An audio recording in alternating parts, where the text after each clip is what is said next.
Hello everyone, this is Hariharnath. Have you ever tried to measure current in nanoamps and your normal multimeter doesn't work? Today we'll build and demo a precision digital microcurrent meter that can measure currents as low as 2 nanoamps while still holding up to 300 milliamps.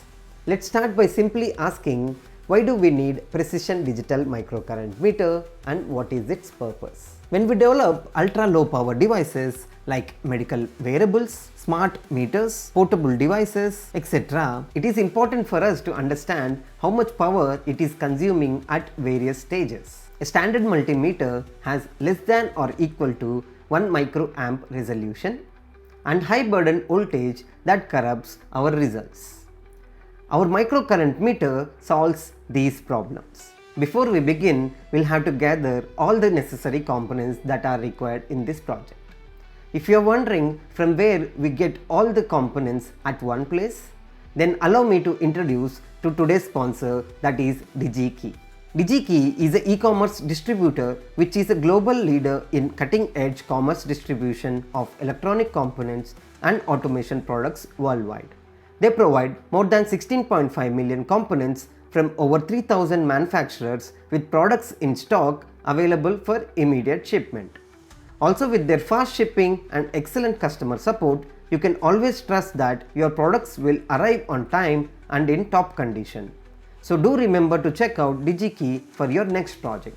This is the DigiKey website and you can search by keyword or part number from here. So I'll open the BOM and try to find out the list of components.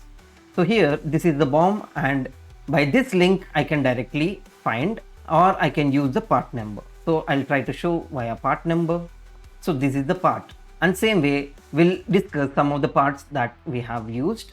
The first one is STM32 G071 KB-U6.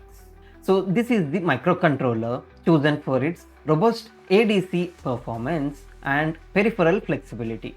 It is the brain of our meter, managing data acquisition, display control and power management. Next one is MAX 4239 AUT plus T. So this is the zero drift amplifier which is crucial for achieving high precision by continuously cancelling its internal offset. This is INA333, so which is an instrumentation amplifier which helps convert the differential signal from our analog front end to be compatible with microcontroller ADC. So this is the LTC4054 which is a linear charger for our battery. All the components used in this project were purchased from DigiKey and were shipped to India using their local logistic partner Ecutronics. This way you know the grand total that you have to pay for your order, including shipping charges, GST and custom fees. You can just proceed with checkout and not worry about additional tax or custom clearance process, because all of this will be taken care by Ecutronics and they'll ship it to your doorstep without need of any extra fee. This precision digital microcurrent meter ensures accurate measurement of very small currents as low as 2 nanoamps. It helps track power consumption in low power devices and systems.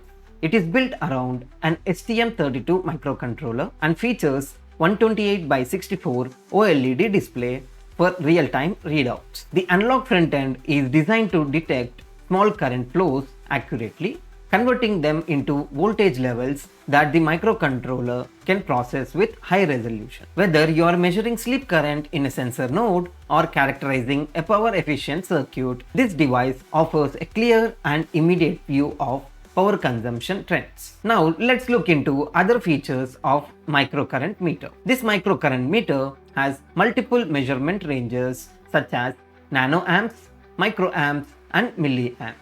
Nanoamp current range is up to 1000 nanoamps. Microamp current range is 1000 microamps. Milliamp current range is up to 300 milliamps. It uses Arduino based firmware for easy development, and this is battery powered with built-in charger. It also provides real-time display updates and has a soft power switch to turn on the meter. Now that we understood the features and importance of microcurrent meter, let's dive into the project. So this is the complete schematic where you can see the circuit diagram for precision digital microcurrent meter, and it is organized into different sections based on the functionality. So first we'll look into the power section.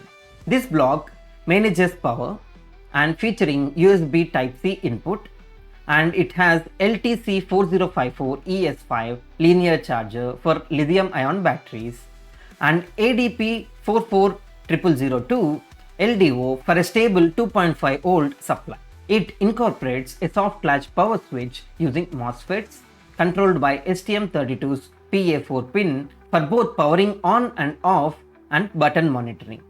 Next is the heart of our circuit, which is STM32 G071 KBU microcontroller. This MCU centrally controls data acquisition, display and power management.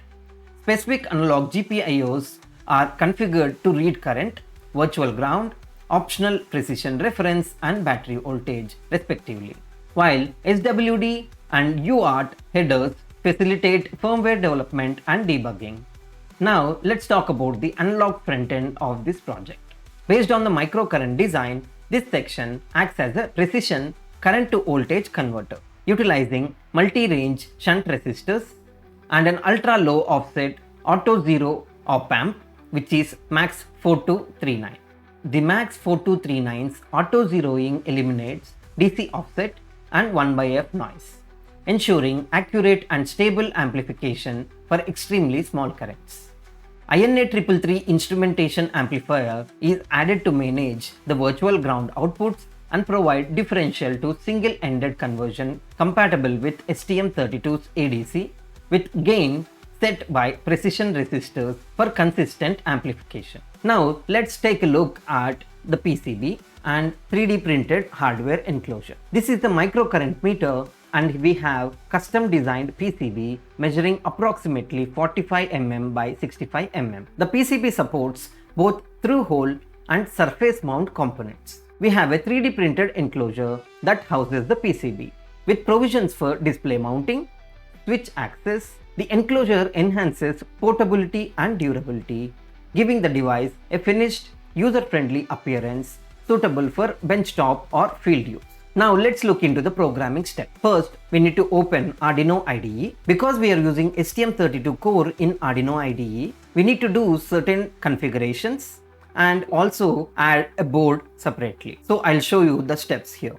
So first step is to add a JSON in the additional board manager URLs. First, you need to copy this JSON and then go to Arduino IDE. You need to go to Files, Preferences, and here in the additional boards manager URLs, click on this and enter this JSON, which I have already entered. So click on OK and OK. So it will take some minutes to load them. Once that is done, you need to go to board manager. So this is the board manager and try to search for STM32. And here you need to use the first one, which is not having the version 1.0.0. So you need to check the version which is later one and take that and install. So I have already installed, that's why you can see like this. Once we have done this, we can review the code. So first we have used headers and some of the definitions. So this section will set up the project by including essential libraries for I2C communication and serial communication and OLED display. It also defines crucial components and variables used in this code. So next we have button interrupt service routine. This button ISR function is triggered by changes on the latch pin. It implements debouncing logic to prevent multiple triggers from a single press. So next is the setup function. This setup function runs once at the start.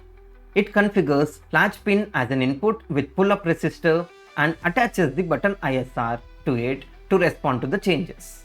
It initializes serial communication for debugging output and sets the ADC resolution to 12 bits. Finally, it starts the OLED display by calling U8G2.begin.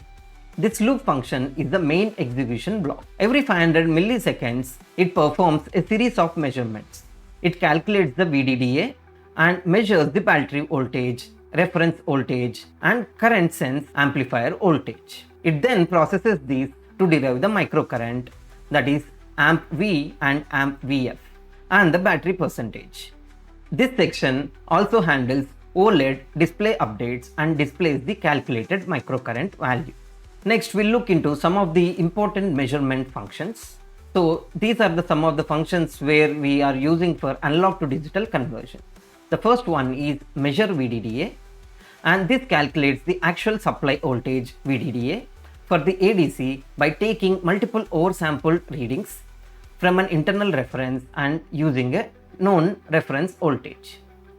Next is the measure input voltage. This measures the voltage on specified pin by taking multiple oversampled ADC readings and converting them into millivolts using the calculated VDDA. Next function is oversampled ADC. It performs oversampling of readings and then averages them and finally scales the result to a 16-bit range. This section will calculate the battery level percentage. And next function is responsible for graphically representing the battery charge on OLED by giving a visual indication of the charge level. And then we need to upload this code by connecting our microcurrent meter and click on this button. Now that we have programmed the board, we have come to the most awaited segment of the video, that is demo of the microcurrent meter. To perform the demo, we'll first connect the microcurrent meter to a ESP32, which is in a deep sleep mode and measures its current. Later on, we'll connect microcurrent meter to various resistors to measure the current in milliamps, microamps and nanoamps and observe the current measurements on OLED display. Here we can see ESP32 is the device under test and it is in deep sleep mode. I have connected all the components as shown in the screen to measure its sleep current.